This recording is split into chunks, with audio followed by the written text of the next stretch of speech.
Goeienaand julle, baie welkom by ons tweede Pinkster aanlyn bidtuur vir 2026. Ek glo dat gisterand se getuienis van Annette vir julle regtig waar iets beteken het.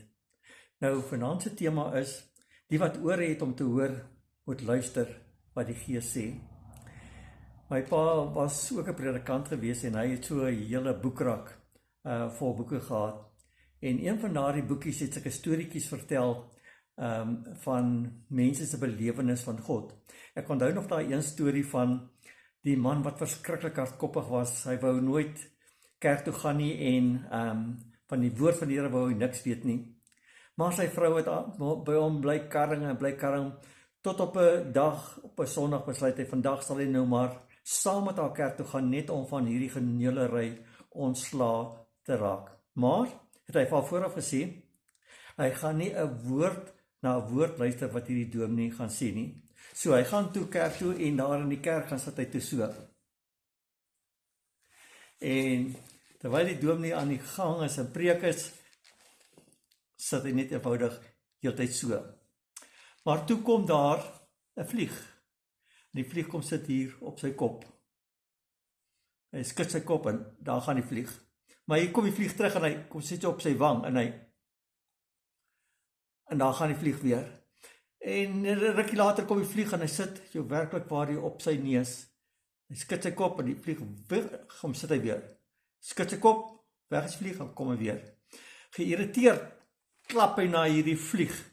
En op daardie oomblik sê die dominee uit Openbaring 2:17, elkeen wat kan hoor, moet luister na wat die Gees vir die gemeente sê. En die boodskap het op die ouene by hom tuis gekom. Dit het my laat dink aan die uitstorting van die Heilige Gees hier in Handelinge 2:1 wat ons lees. Toe die dag van die Pinksterfees aanbreek, was hulle almal op een plek bymekaar. En skielik was daar 'n geluid uit die hemel soos van 'n geweldige stormwind, en dit het die hele vertrek gevul waar hulle gesit het. Hulle het iets soos vuur gesien wat in tonge verdeel en op elkeen van hulle gekom het. Almal is met die Heilige Gees vervul en hulle het in ander tale begin praat soos die Heilige Gees dit aan hulle gegee het om onder sy leiding te doen. Daar het godsdienstige Jode uit al die nasies onder die son in Jerusalem gewoon. Toe die mense die geluid hoor, het 'n groot skare saamgedrom en omdat elkeen gehoor het hoe daar in sy eie taal gepraat word, het hulle nie geweet hoe hulle dit het nie. Verras en verbaas hulle toe, die mense wat daar praat, is tog almal Galileërs. Hoe hoor elkeen van ons dan sy eie moedertaal? Nou, of dit 'n taalwonder was dat die disippels almal in hierdie verskillende tale kon praat en of dit 'n hoorwonder was dat die disippels Aramees gepraat het, maar elkeen het sy eie taal gehoor, dit weet ek nie. Maar al wat ek weet is dat die Heilige Gees 'n manier gevind het om die boodskap via Petrus by elkeen van hulle uit te bring, dat elkeen kon hoor presies wat die Gees vir hulle wou sê. En weet julle, vandag praat die Heilige Gees nog steeds met elkeen van ons. Hy praat op baie verskillende maniere met ons, maar hy het nog steeds hierdie een doel voor oë. En dit is dat die boodskap, die goeie nuus, ons ore moet bereik en dat daardie ore oop moet wees om sy stem te hoor. Nou, een van die maniere is byvoorbeeld dat die Heilige Gees jou gewete pla. Daar's 'n ding wat jou hinder en dit hinder jou en jy weet, daar's iets wat jou aan daaromtrent bedoel, jy probeer dit ignoreer, maar as jy in die aand gaan slaap, dan is die gedagte by jou, as jy oggend opstaan, dan is die gedagte by jou, en jy moet weet, dis die Heilige Gees wat toegang soek tot jou gewete, wat wil hê dat jy die regte ding moet sê of moet doen. Dan is daar natuurlik ook baie keer, jy praat met iemand, of jy het met iemand te doen, en skielik kom maar net by jou gedagte op, dat jy dit vir hierdie persoon moet doen, of dat jy op hierdie oomblik dit vir hierdie persoon moet sê. Jy weet nie eintlik hoekom en waarom nie, maar jy voel net jy moet dit sê, en dit is 'n manier wat die Heilige Gees dan ook met jou praat, solank dit in lyn is natuurlik met God se woord, en dan moet jy gehoorsaam wees, dan moet jy doen en sê wat die Heilige Gees vir jou sê. Die mees algemene manier natuurlik is dat God deur sy woord met elkeen van ons praat. Kyk, as jy nie die woord oopmaak nie, as jy nie die woord lees nie, dan snoer jy op 'n manier eintlik die stem van die Heilige Gees. Maar wanneer jy die woord oopmaak, dan gebeur dit dat baie keer, jy is nog besig om te lees, dan tref hierdie versie jou skielik. Dit is asof jy dit vir die eerste keer raak sien. Dit is so asof dit net opspring na jou toe. Of baie keer as jy 'n stukkie klaar gelees het, dan bly daar 'n versie in jou gedagte vassteek. Jy loop en dink daaroor, wat is die betekenis daarvan? Dis maniere wat die Heilige Gees deur die woord van God besig is om met jou te praat. Nou, Hebreërs 4 vers 12 sê, die woord van God is lewendig en kragtig. Die woord van God is lewendig en kragtig. Jeremia 23 vers 29 sê, my woord is soos 'n vuur, sê die Here, soos 'n hamer waarmee klippe stikkend gebreek word. Woord van God is kragtig om 'n mens se gedagtes, jou hart, jou lewe totaal en al te verander. En dan baie keer praat die Here ook wanneer 'n mens worstel in gebed oor 'n saak. Miskien is dit een aand of een oggend of deur die loop van die dag of vir die afgelope week of maand of selfs afgelope jare wat jy worstel oor 'n saak, met die Here letterlik stoei daaroor. En dit is asof jy net nie 'n antwoord kan kry en dan op 'n dag saak hierdie vrede en rustigheid op jou toe. Dat jy weet dat God is in beheer. God het jou saak ter harte geneem en jy kan maar ontspan, want God sal sorg dat daar 'n antwoord kom op jou gebed. Dalk nie soos wat jy wil nie, maar daai vrede in God se hande is my saak veilig. En daarom praat Paulus in Filippense 4 vers 7 daarvan, as hy praat van dat jy al jou bekommernisse en moeilikhede voor God in gebed bring, dan sê hy Filippense 4 vers 7, en die vrede van God wat alle verstand te bowe gaan, sal oor julle harte en gedagtes die wag hou in Christus Jesus. God se vrede sal jou gedagtes in toom hou. God se vrede en rustigheid sal jou hart rustig maak. Dan 'n ander manier wat God baie keer ook met 'n mens praat is deur middel van die raad van medegelowiges.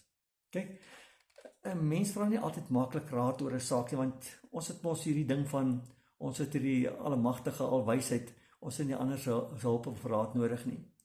Maar 'n gelowige sal goed doen wanneer hy begin raad vra oor 'n saak wat hom pla en waarvoor hy oplossing soek. Spreuke 15 vers 22 sê, waar daar nie beraadslaging is nie, slag planne nie. Dit slag wanneer daar baie raadgewers is. En dan sê vers 23, 'n goeie antwoord is waardevol. Dit kan iemand help om die regte besluite te neem. Wat is wonderliker as die regte woord op die regte tyd? En God moedig ons eintlik aan om na die raad van medegelowiges te luister, want dit is ook 'n manier wat die Heilige Gees met ons praat. En dan is daar 'n ander manier wat mense ook soms ervaar, en dit is dat God deur middel van drome met 'n mens praat. Nou, ek het nie veel ervaring daarvan nie, maar die Bybel is vol daarvan dat God deur middel van drome met mense praat. Dink nou maar aan Jakob en die leer wat tot in die hemel reik. Dink aan Josef, wat die droom gehad het, wat sy broers voor hom buig, soos koringgerwe wat voor hom buig. En dan dink aan Daniël wat hoofstuk 7 tot 10 al die visioene gesien het van byvoorbeeld hoe die bose probeer om die antwoord op gebede terug te hou. En dan is daar natuurlik Esegiel wat is dit nou beroemd daarvoor geword het dat hy al hierdie vreemde voorwerpe gesien het, maniere wat God ook met hom gepraat het. En natuurlik in die Nuwe Testament van die bekendste is natuurlik Josef en Maria, aan wie die engel in 'n droom verskyn het. En natuurlik Openbaring, Johannes wat in hierdie droom alles sien wat God aan hom openbaar. So God praat oor drome, deur drome, maar drome moet altyd getoets word aan die woord van God, en dit moet met onderskeiding en wysheid hanteer word. 1 Johannes 4 vers 1 waarsku as hy sê, liewe vriende, moenie enige persoon glo wat beweer hy sê dit of dat, onder die invloed en leiding van die Gees nie. Ondersoek en toets eers hierdie geestesuitsprake. Kyk of die oorsprong daarvan regtig by God lê. Die wêreld is vol vals profete. So weet jy wanneer kom so 'n droom van die Here? Ek dink wanneer so 'n droom waar word, dan het mense 'n goeie idee, dit het regtig waar van die Here gekom. Ons probleem is nie dat God deur sy Gees nie met ons praat nie. Hy doen, tydig en ontydig. Ons probleem is eintlik dat ons nie altyd ore het om te hoor wat die Gees vir ons sê nie. En daar's baie redes daarvoor. Die mees voor die hand liggende is natuurlik ons hardkoppige volharding in die sonde, dat ons op die ou wil sê, ons hoor wat die Gees sê, maar ons wil dit nie eintlik hoor nie. Want dis nie lekker om dit te hoor nie. Dit is nie lekker om te hoor dat jy verkeerd is wat die Heilige Gees wil hê dat jy moet doen nie. Niemand is so doof soos iemand wat nie wil hoor nie. Sheila skryf elke maandagoggend die versie wat ons aan julle stuur. Skryf sy die Engelse weergawe daarvan op die bord op 'n maandag. En dan bespreek sy dit met haar klasse.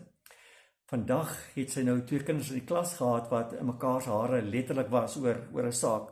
En sy wys hulle weer terug na die bord oor die vers uit 1 Petrus 5 vers 5 wat sê dat ons in nederigheid mekaar moet reghelp. Nou vra sy vir hulle, wie van julle gaan eers nederig wees om hierdie saak op te los?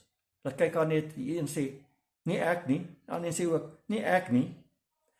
Dis ons ingesteldheid. Ons wil nie lekker hoor wat God deur sy woord en Gees vir ons sê nie, want die sonde maak dat ons eerder die verkeerde volg as die stem van die Heilige Gees. 'n ander rede is natuurlik dat ons baie keer so besig is. Weet julle, ons leef in 'n wêreld wat alles teen 'n verskriklike pas gebeur. En op die ouene sê ons net altyd, ek het nie tyd hiervoor nie, of ek het nie tyd daarvoor nie. Ek was net te besig vir dit, of net te besig vir dat. En dan vra ek my myself baie keer af, hoeveel tyd sal ons regtig aan die Here af? Hoeveel tyd sal dit jou byvoorbeeld vat om 'n hoofstuk in die Bybel te lees?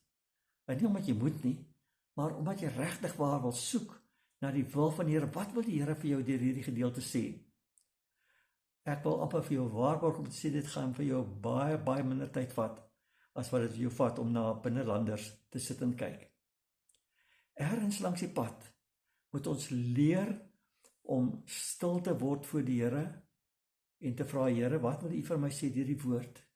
In gebed na hom te gaan, vra Here, dat ek net stil word voor U. Mense praat baie keer van meditering wat sê, maar nee, dis 'n oosterse gebruik. Die Bybel praat van nadenke. Psalm 119 is vol van die vreugde daarvan om na te dink oor God se woord, wat die vreugde wat dit in jou lewe veroorsaak.